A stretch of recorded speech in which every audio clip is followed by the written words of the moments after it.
Hello students, welcome to Hindi class standard 4th। आज हम पढ़ेंगे चैप्टर 2। और chapter 2 name is Gandhi ji के जीवन से। ये जो पाठ लिया गया है वो गांधी जी के जीवन से प्रेरित है। बात उन दिनों की है जब गांधी जी अपने दक्षिण अफ्रीका के प्रवास पर थे। उन दिनों एक बार गोपाल कृष्ण गोखले उनके यहाँ आकर ठहरे। गांधी जी उनमें गुरु की भांति श्रद्धा रखते थे। गोखले जी को किसी महत्वपूर्ण पार्टी में जाना था। उनका दुपट्टा गिंज गया था और उसमें सलवटें पड़ गई थीं। मतलब ये बात उन दिनों की है जब गांधी जी का दक्षिण अफ्रीका में प्रवास पर थे, तो उनके यहाँ कौन आया था? गोपाल कृष्ण गोखले उनके यहाँ पर आए थे। और गांधी जी उन्हें क्या मानते थे? अपना गुरु मानते थे। गोखले जी क्यों आए थे? क्योंकि उन्हें एक ज़रूरी पार्टी में जाना था। लेकिन उन्होंने क्या देखा कि उनके दुपट्टे में क्या पड़ गई थी? सलवटें पड़ गई थी। इतना समय था नहीं कि उसे धोबी से धुलवाया जाता। लिहाजा गांधी जी ने कहा, मैं इस पर अच्छी तरह इस्त्री कर दूंगा। तो क्या हुआ, जो दुपट्टा था उसमें सलवटें पड़ गई थी, तो इतना टाइम भी नहीं था, उन लोगों को पार्टी में जाना था, तो धोबी से भी धुलवा नहीं सकते थे। इसलिए उन्होंने क्या किया, गांधी जी ने कहा मैं इस पर इस्त्री कर दूंगा। गोखले जी बोले, मैं वकील की हैसियत से तुम्हारी योग्यता पर भरोसा कर सकता हूँ, लेकिन धोबी के रूप में नहीं। अगर तुमने उसे खराब कर दिया तो मेरे लिए यह बहुमूल्य चीज़ है। मेरे गुरु महामती रानडे ने यह मुझे भेंट किया था। यह उनकी निशानी है। तो जब गांधी जी ने उनसे कहा कि मैं धो देता हूँ या इस्त्री कर देता हूँ, तो गोखले जी ने कहा नहीं, मैं तुम पर भरोसा नहीं कर सकता। और ये क्यों? क्योंकि ये मेरे लिए बहुत कीमती चीज़ है। ये है उन गोखले जी को उनके गुरुजी ने दी थी।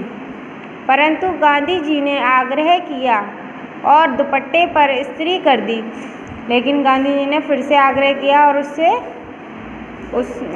उसे लेकर उस पर इस्त्री कर दी। उनके काम से गोखले जी खुश हुए। तो जब गांधी जी ने उनके दुपट्टे पर इस्त्री की तो वो बहुत खुश हुए। इस पर गांधी जी को इतना हर्ष हुआ कि वे कहने लगे, अब अगर सारी दुनिया भी मुझे अच्छे धोबी का प्रमाण पत्र ना दे तो मुझे परवाह नहीं। और गांधी जी इतने खुश हुए तो कि उन्होंने कहा कि अगर सारी दुनिया भी उन्हें धोबी कहने लगे तो उन्हें कोई परवाह नहीं। दक्षिण अफ्रीका में गांधी जी के आश्रम में पानी की कमी थी। वहाँ रहने वाली स्त्रियों को अपने वस्त्र धोने के लिए काफ़ी दूर एक सोते पर जाना पड़ता था।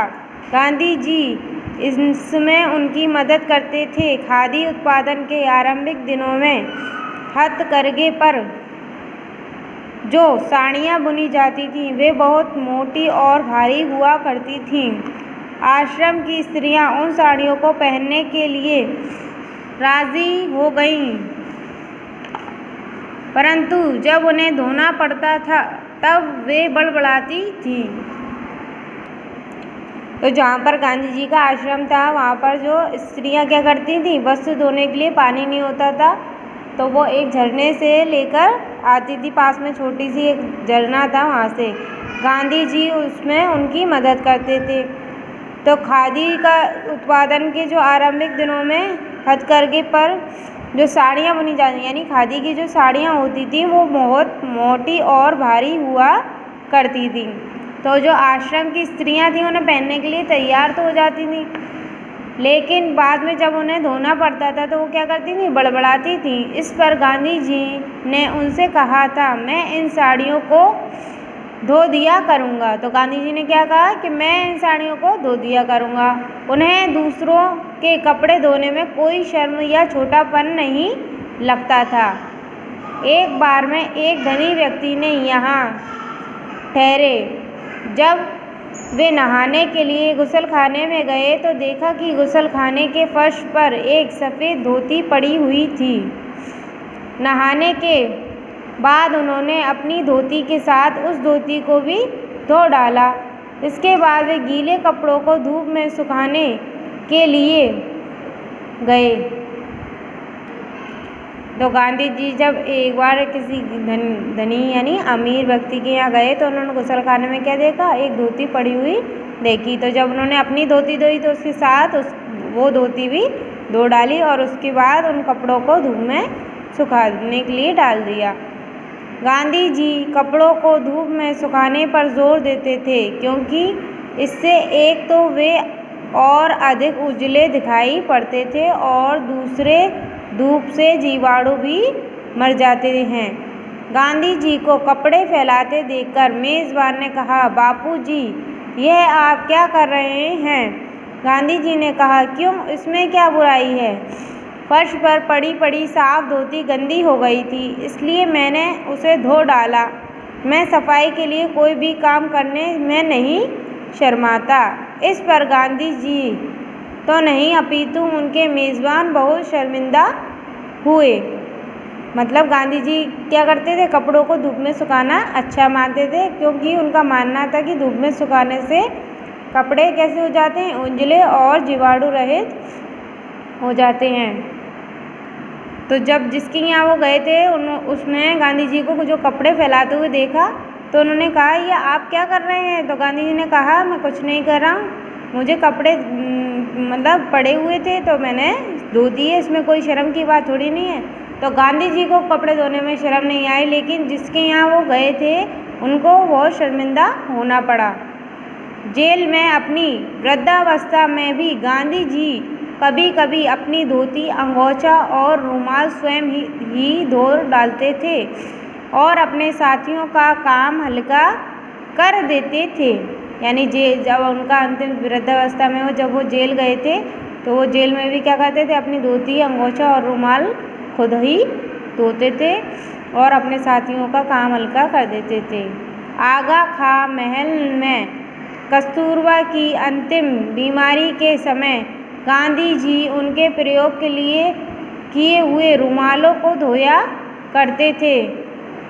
ठीक है, आगा खां महल में जब कस्तूरबा जी थी कि अंतिम बीमारी, जब वो बीमारी में चल रही थी तो गांधी जी ने क्या किया, जो उनके यूज़ में जो रुमाल लिए जाते थे उनको गांधी जी धो दिया करते थे। गांधी जी अपनी पोशाक पर बहुत ध्यान देते थे। बचपन में वे अन्य लड़कों के साथ होड़ लगाकर मील की अपनी बढ़िया धोती को खूब अच्छी तरह धोते थे। यानी गांधी जी क्या करते थे, पोशाक अपनी जो भी वस्त्र होते थे उनसे क्या लगाते थे, शर्त कि कौन अच्छी धोता है तो वो सबसे उनको खूब अच्छी तरह धोते थे, जिससे एक झकझक हो उठती थी। स्वयं कुएं से पानी खींचते और धोती धोते। गांधी जी को सादगी पसंद थी, परंतु गंदे और सिकुड़े मसले कपड़ों से उन्हें चिढ़ती। वे स्वच्छता की जीती जागती मिसाल थे।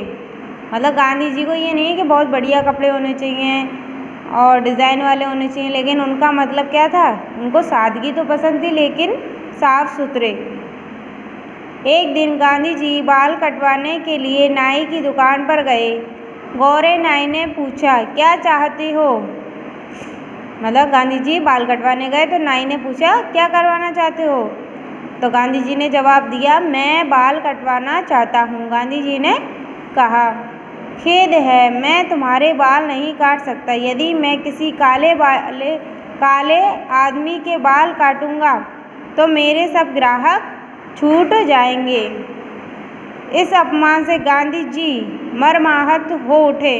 उन्हें लगा कि मन में घुटने या अखबारों में अपील छपवाने से काम नहीं चलेगा। उन्हें आत्मनिर्भर बनना चाहिए और अपने काम स्वयं करने चाहिए। फ़ौरन उन्होंने बाल काटने की मशीन खरीदी और घर पर जाकर शीशे के सामने अपने बाल स्वयं ही काटने प्रारंभ कर दिए। वे दाढ़ी तो स्वयं बना सकते थे, परंतु सिर के बाल काटना टेढ़ा काम था। यह उन जैसे बैरिस्टर का काम तो था नहीं। सामने और दाएं बाएं के बाल तो जैसे तैसे काट छाट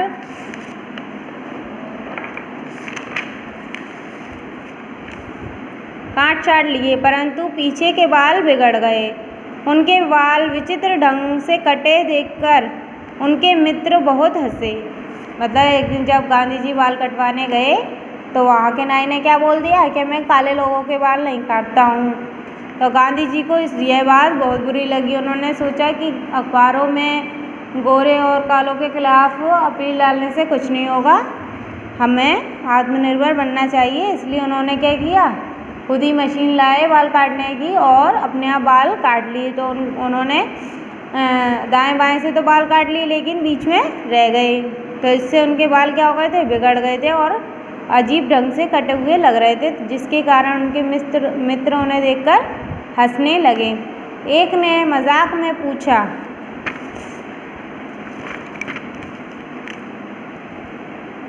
गांधी तुम्हारे बालों को क्या हुआ? यानी एक मित्र ने उनके मजाक में पूछा कि तुम्हारे बालों को क्या हो गया, क्या रात में इन्हें चूहे कुतर गए? गांधी जी ने सहज भाव से उत्तर दिया, नहीं। गोरे नाई ने काले आदमी के काले बालों को हाथ लगाने से इनकार कर दिया। यानी गांधी जी ने क्या जवाब दिया कि नहीं।